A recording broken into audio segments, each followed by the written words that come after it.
আসসালামু আলাইকুম। আশা রাখি সবাই ভালো আছেন। সোনামণিরা, তোমরাও। আজ আরও একবার নিয়ে এসেছি বাংলা ভাষার সাংকেতিক চিহ্নগুলো। ভাষা শুদ্ধরূপে আয়ত্ত করতে গেলে যে চিহ্নগুলো ব্যবহার করা হয় তা থেকে কিছু অংশ, যেমন রেপ, হসন্ত,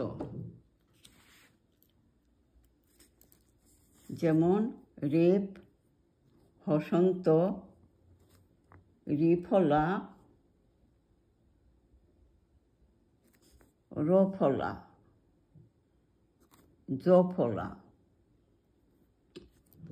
সাংকেতিক চিহ্নগুলো আমাদের ভালোভাবে আয়ত্ত করতে হবে, তবেই ভাষা শিক্ষা সহজসাধ্য হবে। যেমন রেপ, এই চিহ্নটি শব্দের কোন অংশে থাকবে? এই চিহ্নটি শব্দের নির্দিষ্ট বর্ণের উপর থাকবে। যেমন বর্ণালী। বর্ণালী রেপ কোন জায়গায়?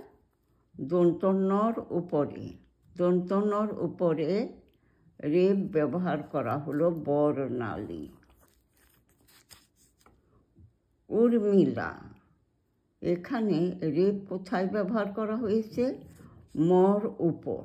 মর উপর উর্মিলা।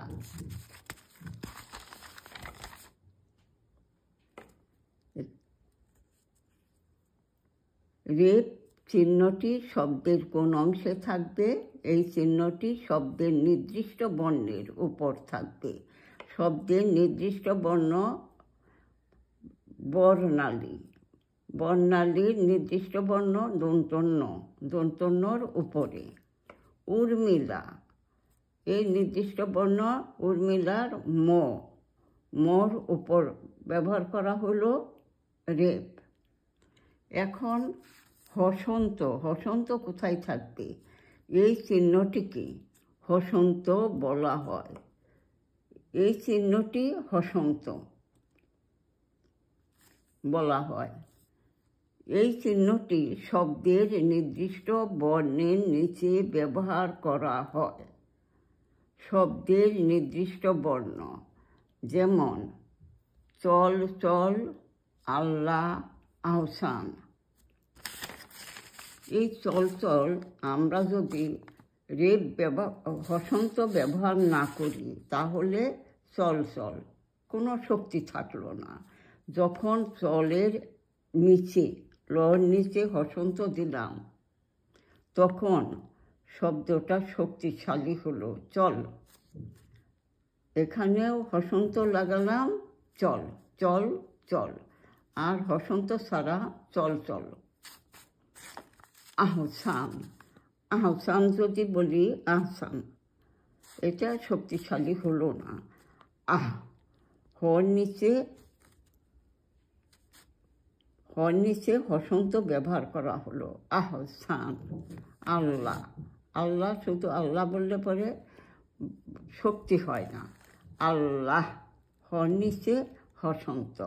এভাবে হসন্ত দিলে জিনিসটা মজবুত হয়, শক্তিশালী হয়। তারপর রফলা। রফলা শব্দের কোন অংশে বসবে?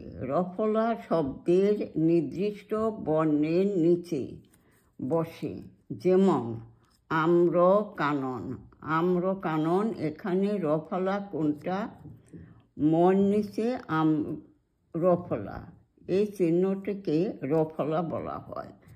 আম্র কানন। অগ্রহায়ণ। অগ্রহায়ণ, এখানে রফলা কোন জায়গায় ব্যবহার করা হয়েছে? ঘর নিচে। অগ্রহায়ণ।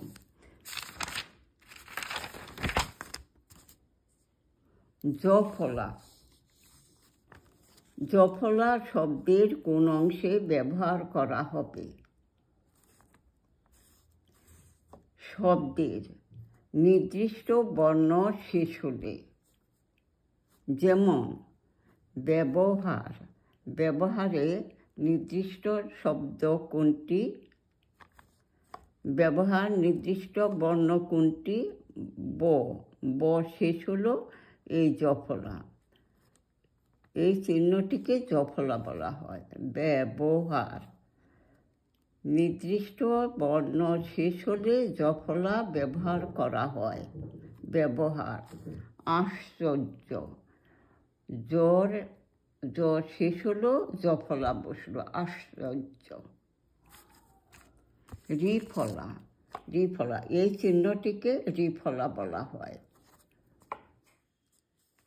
নির্দিষ্ট বর্ণের নিচে ব্যবহার করা হবে, যেমন আকৃতি।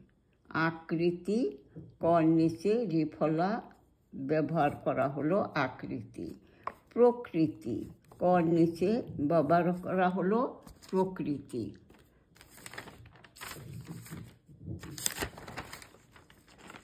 বাংলা ভাষা শুদ্ধভাবে শিখতে গেলে আমাদের এই চিহ্নগুলো বিশেষভাবে মনে রাখতে হবে।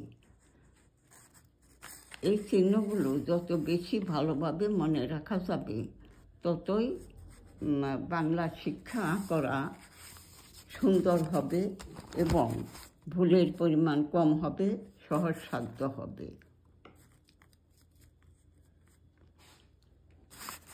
আজ এ পর্যন্ত, আবার নিয়ে আসবো ইনশাল্লাহ অন্য কিছু।